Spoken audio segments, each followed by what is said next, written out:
Hello, Piedmontsters, and welcome to our first episode of 2025. This is Piedmontsters, the Piedmont Pilot Podcast, brought to you by your Piedmont MEC. I'm your host, Megan Johnson, Charlotte-based First Officer and Vice Chair of the Communications Committee. Today, we're joined by Captain Jerry Schiffauer, who, among other roles, is the Chair of our Fatigue Committee. But first, our January updates and reminders. As we kick off a new year, please remember to check your email regularly for MEC updates and our bi-weekly Piedmont Gazette. These communications have critical information and updates for all our pilots. If you are not receiving MEC emails, please check your ALPA account to verify the email address on file and review your communication preferences. Additionally, the Piedmont MEC uses a service called Textcaster for text updates of important information. Instructions to sign up for Textcaster alerts are in the most recent Piedmont Gazette email sent January 17th. Recently, a company email was issued reminding pilots to submit required incident reports per the FOM for events listed. As you may remember from our previous episode about ASAP reports, it's always a good idea to file an ASAP report for an event which requires an incident report. However, it is recommended that those reports be filed separately. In the incident report, there's an option to select to use the incident report to generate the ASAP report, but those two reports should contain different information. The incident report should cover only the basic reporting information requested, while an ASAP report can contain more detail, speculation, suggestions for improvement, etc. If you have any questions about this, please contact one of the volunteers on our safety committee. As always, thank you for listening. You can follow us anywhere you get your podcasts, including Spotify, YouTube, and Apple. And new in 2025, you can find the link to listen and download in the ALPA app under My Pilot Group. Please also feel free to send us an email with feedback, comments, or suggestions to pdtpodcast@alpa.org. And now we move into our interview with Captain Jerry Schiffauer to discuss our fatigue program and how our fatigue committee is working to make Piedmont safer.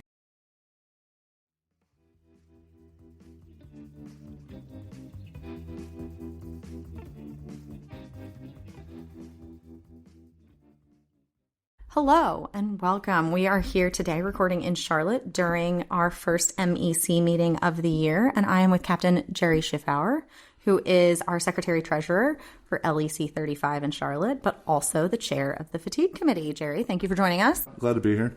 Thank you very much. And there has been a lot going on with your committee and fatigue and whatnot of late. You've been very busy, and we're here to learn a little bit about all of the fatigue policies and everything that our pilots need to know about calling fatigue, when to call fatigue, etc., but also some of the changes and updates that have been going on. So first and foremost, the most important thing that our pilots need to know is when they should be calling fatigue and how to do that. What does it mean? So when you call fatigue, that means that typically you're either too tired or you feel unsafe to fly. You can make errors in flight. You don't want to fall asleep in flight, of course. Never want to do that. Usually the phone calls I get is they want to know how to do the fatigue call, or they want affirmation that they're too fatigued to call and where they can make those calls.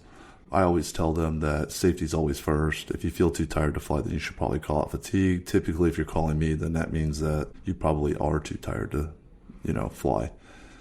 So in regards to that, you can call out fatigue anywhere that you're at. So if you're at an outstation, you can call out fatigue. If you're at a home base, you can call out fatigue. You just have to fill out the report once you do so, and that is done through WBAT Safety. Okay. A lot of people think it's done through Intellex. It's not. It's done through WBAT Safety, which is completely different.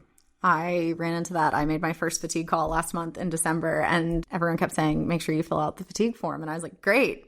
Where is that? Exactly. And people don't know. It took a while to find it, and then you have to look up the login information. So if you have any questions about that, contact someone on the fatigue committee. Correct. And you can contact anyone. If someone doesn't answer, maybe they're on a day off or they're flying, you can always go down the list. Everyone knows how to do that in the fatigue committee. And if they don't, then please let me know. Perfect. And for anyone who doesn't know, all of our committee members are listed in the ALPA app under the applicable committee, and all of their phone numbers and email addresses are listed. So you can contact people that way. That is correct. Yes. And so then to actually make the fatigue call, that's something that, correct me if I'm wrong, is something that the pilot handles directly with scheduling. They call crew scheduling and say, I am fatigued and cannot continue. Correct. Okay. Yeah, perfect. so they would call crew scheduling and say, I'm too fatigued to continue.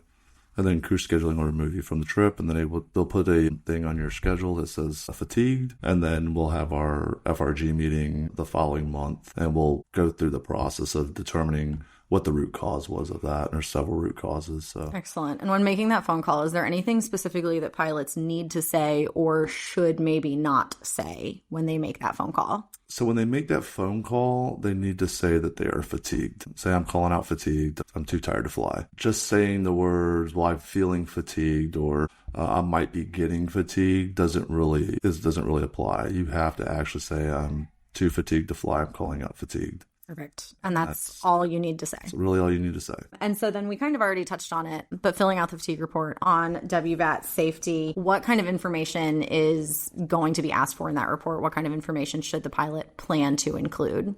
So when you fill out a fatigue report, a lot of people treat them like ASAP reports. Fatigue reports, you need to be as detailed as possible. So if you're making errors in flight, please put that on there. That helps us out a lot, especially when we're trying to determine whether it's operational or personal. In some regards, it could be environmental. There's multiple different categories we could place that under, but with very little information, you're more than likely going to get a fatigue call from us, and we're going to reach out to you either by email first or text, or we're going to try and call you. Please call us back. It is yes, very important. Please call people back. The company does have a no reprisal clause in the FRMP. If you're curious where that's at, if you go under My Piedmont Safety, you can look up the FRMP. It's also under flight. You can read about that if you would like to. But we really need you to be as detailed as possible. Some of the things that we're running into issues with is if it's a hotel issue, if you're not getting sleep because the hotel's too noisy, you've talked to the hotel, please fill out a hotel complaint. When you click it, I had them add that in there. It took a while. But they finally added the blurb, please make a hotel complaint. That's awesome. So that way we can label it as hotel and close out your fatigue report. If you don't do that, we're going to definitely call you. Right. And we're going to be like, you need to go fill out a hotel Well, and I believe we first. got an email from the safety department recently basically asking us, reiterating that if you're having issues with the hotel, we need our pilots well rested. If you're having issues, please make sure you're filling out the hotel form. Correct. In addition to anything else that you're filling out. Yeah, because that helps us out dramatically. We actually are working with the hotel committee. Your name or nothing is given to them. Excellent. It's just the city pairing it, or it's just the city that it happened in and what the root cause was. Definitely. Because the hotel committee doesn't get the hotel complaints. They have to ask for them. And right. A lot of times they don't give it to them. If it's related to a fatigue call, then it then becomes a fine line of whether that's disclosure or not. So we just tend to keep the track of it. VJ, he's the one that does that. He'll be sending it to the hotel committee. And all it is it just says the city that it was in and that it was it was due to a fatigue call out. And that helps them try to get us better hotels in different places. Dare to dream. Dare to dream. Dare to dream. And then I know you mentioned that it's a non-disciplinary, non-retribution event. Are there any situations in which a pilot might see action from the company or a response from the company, if that's repeated fatigue calls, if it's certain behaviors that might trigger the company to be suspicious of the legitimacy of a fatigue call? So the company does keep track of how many fatigue calls an individual. If an individual consistently makes fatigue calls, they'll start keeping track of it, right? So if, say, you're on a 4-day pairing and you always call out fatigue on the 4th day after your first leg, then they will go look and they will find out. Did he have a flight home? Is he going to miss his flight home? Things like that. They try to say that. I always argue it with them. Like, no, if he's too tired to call out, he's too tired, of course. And that's always the case. But if it's a consistent thing, like every trip, then they feel like you're abusing the fatigue program. Sure. And we definitely don't want that because the data is actually used. Of course. For safety. So please don't do that. Right. And if you are, please stop.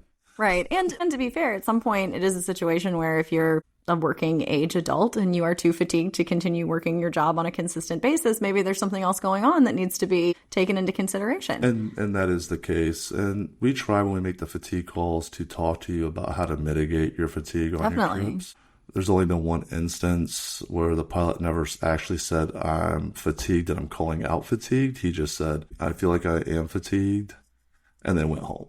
That's not how that works. That's not So just have to say that you are be blunt about currently fatigued and will not be continuing. Correct. Your assigned flying. I'm calling out fatigued. I'm too tired to fly, so I'm calling out fatigued. Yes. It's on a recorded line, so just know that. But yeah, they do keep track of it. And that is something that I don't think they should have the ability to do. So that's a future thing that I'm pushing to not have that oversight anymore. Okay. It's just safety and the fatigue committee. Of course. Because once again, if you are fatigued, if you think you might be fatigued, call fatigued. Always. Because safety is number one. Safety is always our number one priority.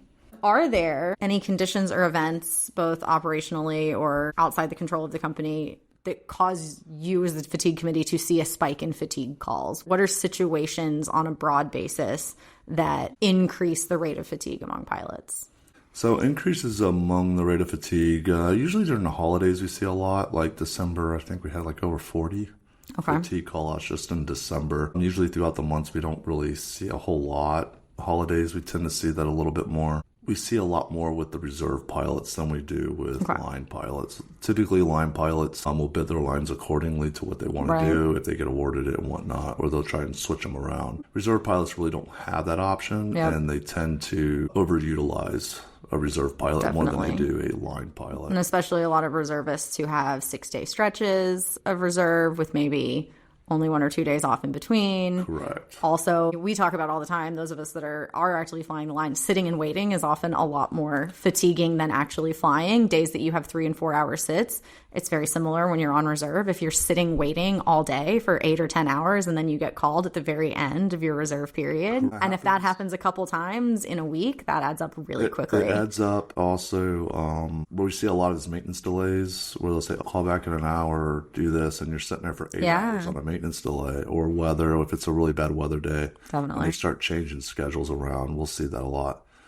Commuters, we see a lot with commuters, especially if they come in early mornings. When I do talk to commuters about it, I'll say, hey, try and ask for positive space. Sometimes they'll give it to you. Definitely. So that is an option. You can always request. If they don't give it to you and you call it fatigue, I'll be like, well, did he ask for positive space? Right. And if he did, and they declined it, then, well, that's something to consider. Yeah, I will say from my very limited experience, I again called fatigue for the first time in December, and it was weather. We were delayed leaving for our last leg of the night. We were going into Roanoke. We held for 30 minutes outside Roanoke. We did not make it in. By the time we got back to Charlotte, it was 12:30 a.m. And then we're in base, and by the time you get home, it's 1:30 a.m. And then we're waiting to hear from crew scheduling, and we're not hearing from crew scheduling. And so the next morning when I woke up and had a minimum rest report time after having slept for 5 hours, I was like, that's a terrible plan. If it was something where I wasn't going to report until 1:30 p.m. and just fly what would have been the last turn, and I had gotten 3 more hours of sleep, that would have been a very different situation. It is a different scenario, and that's what like pilots I don't think understand is like the scenario is based off of what's going on at that moment in time. Exactly. Just because your schedule says this, I mean, my schedule changed multiple times. I ended up in Chicago the other day and I got in at 2 a.m, which is Central Time, which is 3 o'clock in the morning, and East Coast Time, and I started in East Coast Time. And if they would have called me and said, I need you to operate again, granted I had the FDP to do so. Right. But more than likely I was too tired to continue at that point. Absolutely. So I probably called out fatigue as well. It doesn't have to be at base. A lot of people think it has to be at base. It does not. It can be at an outstation. Now, actually, that is a good point that we do need to bring up, is that if you call fatigued, depending on when it is in a trip, what are the potential outcomes there that the company can So the company can move forward with? They can essentially leave you either at where you're at for 12 hours and then put you back on your trip if you're at an outstation, or they can deadhead you to your overnight. They legally have that ability to do so. On your last day, they could. I don't think that they would, but I mean, they could set you there for 12 hours. Other companies do that. Yeah. So something to consider. They don't typically do that here at Piedmont. So, but like I said, don't abuse the system anyway. Right. But if you are fatigued. And to that point, but if it is in the middle of a trip, they can deadhead you. They can give you a certain rest period in the middle of the trip and have you resume. Correct. They will try to get you back on that flying schedule, whether it's that trip or something different, but they will try to get you back in action. Yep, don't go home. After, yes, please don't go home without being released from duty. Once again, behave responsibly. They will try to get you back after getting you an adequate amount of rest. So just know what your limitations are. And then when it comes to calling fatigue and missed flight time because of fatigue, is that always pay protected? No, so right now, fatigue, if you call it fatigue, it's going to come out of your sick bank. I've asked for the literature on that with the company. All I've got was that's how it's always been. Okay. I'm actually trying to create an LOA for pay protection in those regards for calling out fatigue. Now, not to say all of those will be pay protected. If it's, personal because of something that happened at home, like your kids were crying or something like that, that may come out of your sick bank. But if it's operational, I'm trying to get that pay protected by the company. Got it. And that time coming out of the sick bank would be based on the credit time of the flying that is missed. Is that correct? Correct. So if you miss 3 legs, it's pulled from your sick bank of whatever the credit for those 3 legs would be. Correct. Or 4 hours or whatever it is for the midday. Got it. Perfect. And then do you find that normally then has to be requested in ELP in the app, or is that something that the company then handles automatically? They immediately handle it. Fatigue calls are like calling out sick. Goes to pay as they called out fatigue, and then they get sick pay comes out their sick bank for whenever they did it. Okay, perfect. But it doesn't count as an occurrence in the same way that calling out sick would. No, it doesn't. So but don't abuse that. So of course, please don't abuse any of our systems. Please don't. And I'll give an example. If you call out fatigue, don't get an occurrence, but don't put things like, if I call out fatigue, I don't get an occurrence, but if I call out sick, I do. It won't benefit you. They know how many occurrences you have. Putting stuff like that really takes away. It also takes away from the actual data collection. Right. So we can use to maybe change things later down the road. Is incredibly important. It's very important. And while we're talking about that point of information, for those of our listeners who have listened to the last few episodes, we've been highlighting some of the work that we did back in October during ALPA's board of directors meetings. And speaking of data collection and the importance of collecting verifiable, accurate data on fatigue, Jerry actually put forward some pretty important wording for the strategic initiatives moving forward the next couple of years. Could you talk about that a little bit? Yeah, correct. So originally the idea was I would like to have seen a fatigue study done on the fee for departure airlines. They had a long haul study that was done with all the main lines, United, American, Delta. And then they did a short haul study, but they didn't include regional airlines at all in it. They included American, United, and Delta. Right. Of course, our flying is a little bit different than theirs. Not saying that they don't do 4-leg days. They may do that or they may not. They've been using those studies to kind of, like United will use it, like if they have a lot of fatigue call outs for a specific route, United will work with the FAA to try to change that in order to make that route less fatiguing. So these studies actually are used, the data is used, and every year we have a flight time, duty time seminar. Right. Which I'm going to. It's next month, 19th to the 21st. Excellent. And I will be there, and hopefully the short haul study's out that they've done, and then hopefully we'll get some information on when the fee for departure studies will be done. We also added the language for the ultra low cost carriers and cargo. Which is awesome. Which is great. And we got it added to the strategic plan with ALPA National, so that was awesome, and it took a lot of work to work with a lot of people. A lot of moving parts. Yes, I was in the room where it happened. And one of the points that Jerry made and our team made very eloquently to have that information added to the strategic planning was all of our 117 duty times are based on number 1, report time, and number 2, number of legs. And while, once again, obviously all of the carriers have 4-leg days. Obviously, they all have early report times. I think it's safe to say that the fee for departure or regional carriers have a tendency to have a lot more of the super, super early reports, those 4:15 a.m. report times. That could be, yes. And while we haven't seen it as much recently at Piedmont, it's always certainly an option of not just 4-leg days, but 5- and 6-leg days, which plenty of fee for departure carriers do regularly. And that really does change the game in how fatiguing a schedule can be. So even though the flight time might not be as much, that constant up and down, the start-stop, all of the work on the ground, the pre-flight, the post-flight, all of that is the work, essentially. That is the work. So whereas like Delta, United, or American, they may do short runs, their runs mainly consist of like 3 legs that day. Right. Whereas for us, we have that additional block where we can go 6 legs, we can go 12, 13. Well, it counts down based off of table B. Exactly. But the regionals are specific in that, whereas the mainline carriers may not be so as much. Exactly. And similarly, you mentioned considering cargo as well. And that was one of the things that Jason Ambrosi mentioned when we had him on the podcast is we want to make sure that all pilots are considered equal and that there's such a variety of 121 flying just within the 121 world that it's so important to consider each of those different aspects. So including cargo in that as well is obviously hugely important. They tend to work backside of the clock and all kinds of different leg lengths depending on what's going on. So really admirable to have that included, and hopefully it will lead to better research and safety precautions for all 121 pilots. Correct. And I'm hoping it leads to better regulations down the road as well, not just within the company, but all companies. Yeah. But with regulations throughout the FAA as well, because the FAA kind of left it kind of gray area a little bit. Of course, as I like to put it. Yes. But it also will help Canada, and a lot of people don't know Canada. They're still trying to work out their limitations as well. So I was talking to someone at the FAST class that I went to, and they were from Canada, and they're very interested. I didn't know there was a flight time, duty time seminar. So they're going to be coming to that this year.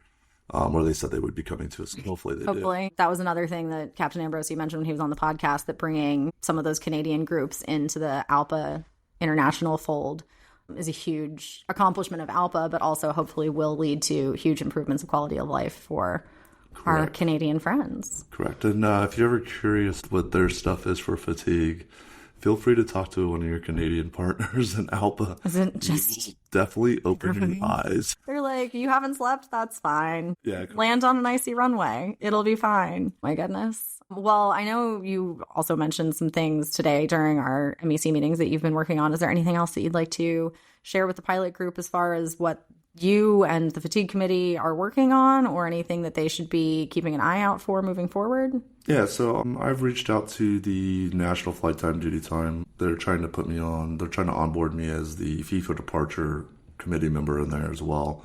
So I've also reached out to get other LOAs and different MOUs and whatnot from other carriers to try and beef up our fatigue program, because I think we need it in the company. It also holds the company to a standard as well. But mainly it's for safety first. The FRMP, we're going to be revisiting that this year. Which is, FRMP is Fatigue Risk Management Plan. Correct. And that's where you can look for safety. It has your table B. It explains different things for pilots and different things for flight attendants in there. It's about a 16-page document. I think there should be more information in it accordingly. What regulations and what the company would agree to or not agree to. One of the things that I think that needs to be talked about is if you have emergencies right now, they make you fill out fatigue reports. Once crew scheduling calls you after an emergency, I'm not going to tell you to decline anything. What I would say is okay, I understand. And then contact the chief pilot. Matt Kernan said that they can pull you off dependent on the emergency. I mean, if you get deep pressurization on takeoff and you turn back around, that's probably not going to be justifiable. Sure. But an engine failure might, or hydraulic failure, or something of high importance that has, made you have to use your brain a lot. Because the adrenaline wears off. That adrenaline crash is correct. Can be excruciating. You're thinking about what's going on, and then if you're flying another leg after an engine failure, you're thinking about what just happened. Is it going to happen again? Definitely. And it's, your mind's not quite where it needs to be, and you're tired and you're exhausted by the time you get to that point. In those cases, calling out fatigue is okay, but definitely talk to your chief pilot about it, because it may not require fatigue. He may just pull you off the trip. Not saying he's going to do that. Right. Absolutely not saying he's going to do it. You may have to call fatigue after that. It's completely fine. An open conversation. But that conversation is very important. From what I understand, they're supposed to teach us that in cut. Because, it's a high-stress event. It's a high-stress event. It's not. Nothing is worth risking safety, to your point earlier. Correct. Safety's first. Safety is always first. Well, that is all I have for you. Is there anything else you want to add or touch on? No, and always feel free to call. I'll just reiterate, you can always call us, call anyone with fatigue. Just go down the tree on the ALPA website. It's there. Perfect. If you have any questions about fatigue, absolutely feel free. You can always email us too if it's not urgent. If you're not calling out fatigue, but you're curious about something, please do. But yeah, just note that you can call it fatigue anytime. Safety's always first. Safety's always first. Use your judgment. If you're calling me, chances are you're 100%. already there. All right. Well, that's all I have. Thank you again for joining us today. Cool. I enjoyed it. Very much. Thank you for listening to Piedmont Monsters.